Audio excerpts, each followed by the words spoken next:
Assalamualaikum warahmatullahi wabarakatuh. Kembali lagi ke ECL Channel. Selamat pagi kawan-kawan, selamat pagi sahabat para petani di Indonesia. Pada kesempatan pagi kali ini, di sini saya kegiatannya adalah melakukan proses pemasangan mulsa organik, ya, mulsa organik pada lahan budidaya tanaman cabai. Pemasangan mulsa organik ini sendiri kita menggunakan limbah dari pemanenan padi yang berada di sebelah sana, ya. Dimana pemasangan mulsa organik ini kita lakukan pada waktu pagi hari. Dan sebenarnya tidak ada waktu tertentu ya untuk pemasangan mulsa organik. Tapi kami mengingat bahwasannya di sini ya yang dipasangi mulsa tidak pada ditumbuhi rumput, akan tapi di sekitar area pertanaman-tanaman itu pada ditumbuhi rumput. Rumput ini merupakan salah satu bukti bahwasannya tanah yang kawan-kawan budidayakan, yang kami sedang budidayakan, ini menandakan di area sekitar tanaman ini memiliki kesuburan yang cukup bagus, semacam itu. Bukti suburnya tanah itu terlihat dari tanaman atau tumbuhan yang sedang tumbuh maupun tanaman yang kita budidaya pertumbuhannya bagaimana. Nah, itu menandakan bukti bahwasannya tanah yang dibudidayakan itu kondisinya cukup subur, bagus ataupun baik untuk tanaman yang kita budidayakan. Akan tetapi kelemahan dari tumbuhnya rumput kayak gini ini dapat menyerap nutrisi-nutrisi yang berada di sekitar tanaman budidaya, yang dimana itu juga dibutuhkan oleh tanaman budidaya kita. Oleh sebab itu langkah yang kita lakukan saat ini adalah pemasangan mulsa dengan cara mencabut tanaman tumbuhan yang tumbuh di sekitar tanaman cabai ini.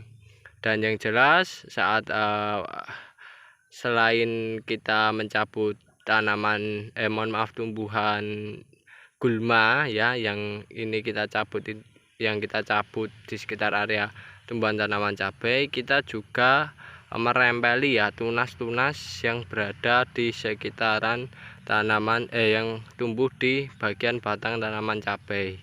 Karena fokus kami nantinya adalah fokus pertumbuhan untuk satu batang terlebih dahulu.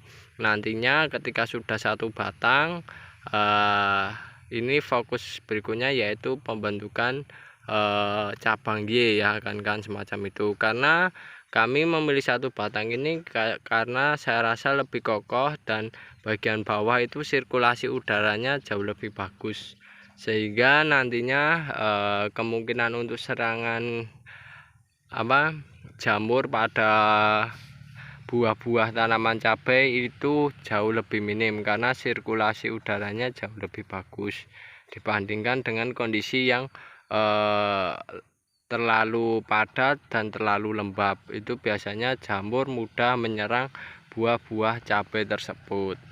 Dan di sini kawan-kawan pemasangannya sudah saya jelaskan pada video sebelumnya.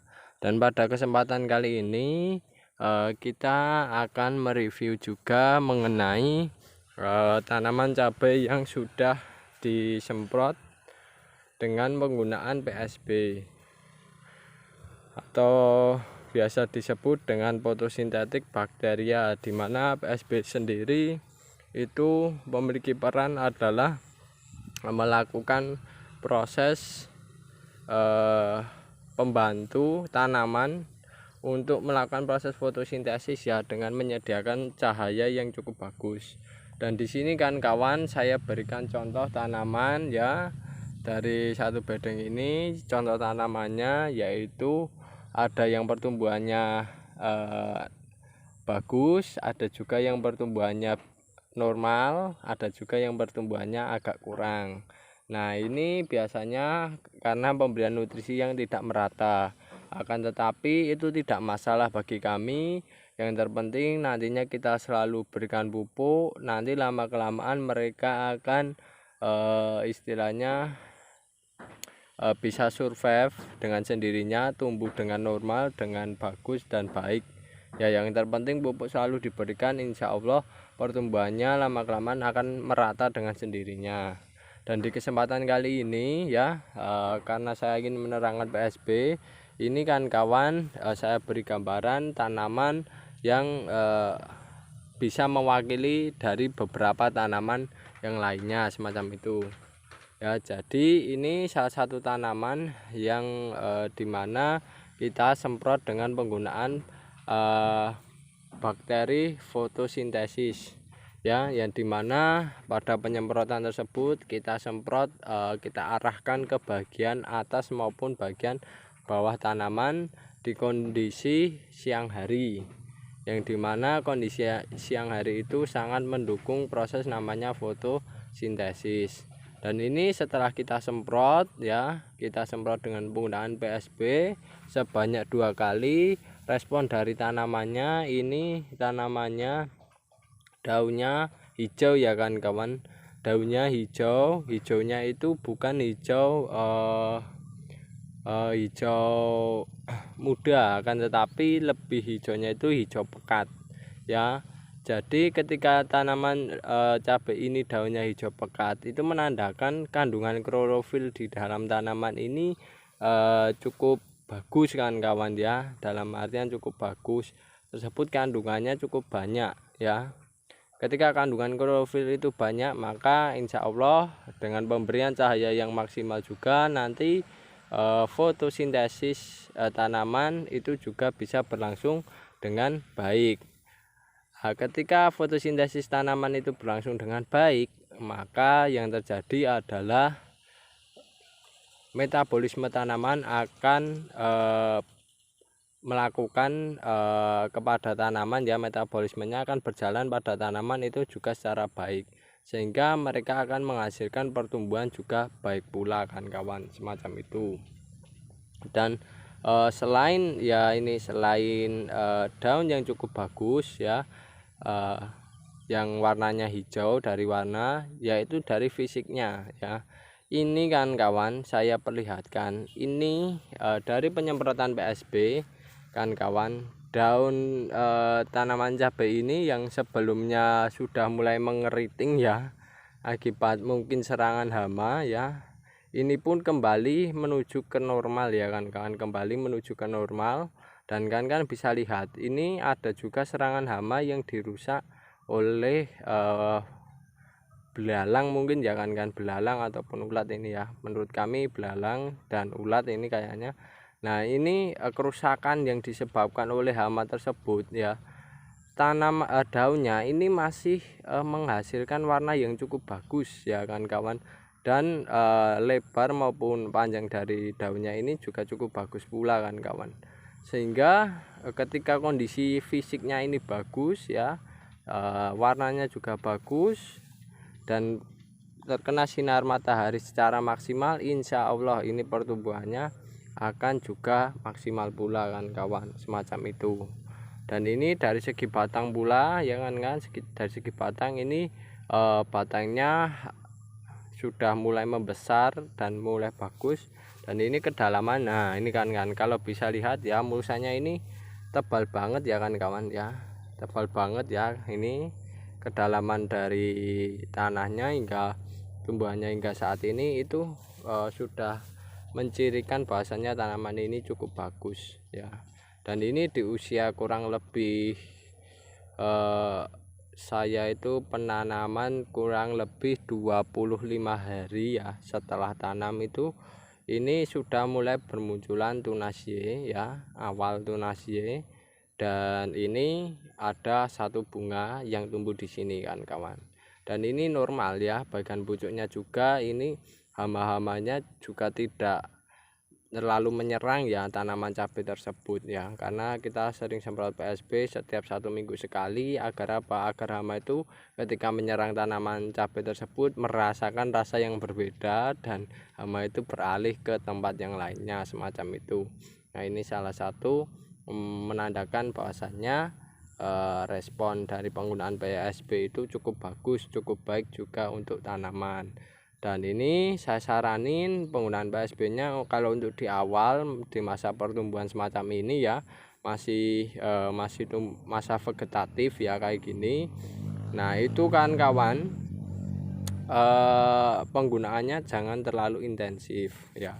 Karena apa? Karena nantinya kalau terlalu intensif juga, kalau berlebih juga, itu yang kurang bagus dari PSB itu nanti cepat berbunga kan kawan, semacam itu. Tanamannya belum besar dan cepat berbunga, sehingga yang terjadi apa? Yang terjadi itu tanaman itu kurang kokoh ya kan kawan, kalau terlalu cepat berbunga semacam itu, dan kurang, istilahnya kurang ideal lah bentuknya semacam itu. Nah, alangkah baiknya kalau kalian menggunakan ya silahkan, tapi kalau kami saya saranin di masa vegetatif ini 1 minggu sekali. Nanti kalau sudah mulai muncul bunga kayak gini dan muncul buah ya, setelah cabang-cabangnya mau 3 hari sekali tidak masalah, tapi tergantung penggunaan. Yang terpenting efektif dan efisien biayanya ya kan kawan ya, efisien biayanya. Dan yang jelas ini dari satu bedeng tanaman ini ya, yang sudah tertutupi mulsa maupun yang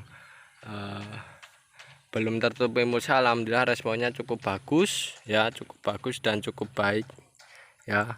Yang dulunya ya ini kan kawan, ini saya perlihatkan ya, tanaman ini juga dulu pernah ya, ini keluar cabang 2 tapi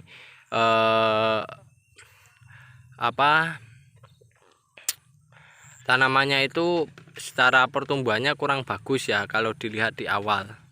Pada awal-awal penanaman pertumbuhannya kurang bagus, dan ada pun beberapa serangan ya, serangan terhadap tanaman cabai tersebut. Dan ini setelah penggunaan PSB ya kan bisa lihat, ini saya menggunakan PSB, POC dan pupuk kimia sedikit ya. Ini responnya tanamannya ya kan bisa lihat ya, ini yang bekas keriting ya, ini masih ada bekasnya, tapi tanaman cabai keriting ini kan kawan, itu daunnya sudah mulai membuka kembali dan melebar kembali. Padahal dulunya ini keriting, entah akibat hama atau apa kurang tahu, tapi setelah disemprot PSB alhamdulillah tanamannya memiliki respon yang cukup bagus ya. Ini pun kondisi daunnya dulunya agak kekuning-kuningan ya kan, karena akibat serangan hama ini ataupun penyakit ini yang agak kekeritingan itu, langsung kita berikan PSB, kita semprotkan, alhamdulillah lama kelamaan membaik ya. Dan ini saya sekali lagi, perawatan kami untuk tanaman ini adalah POC, PSB dan pupuk non organik.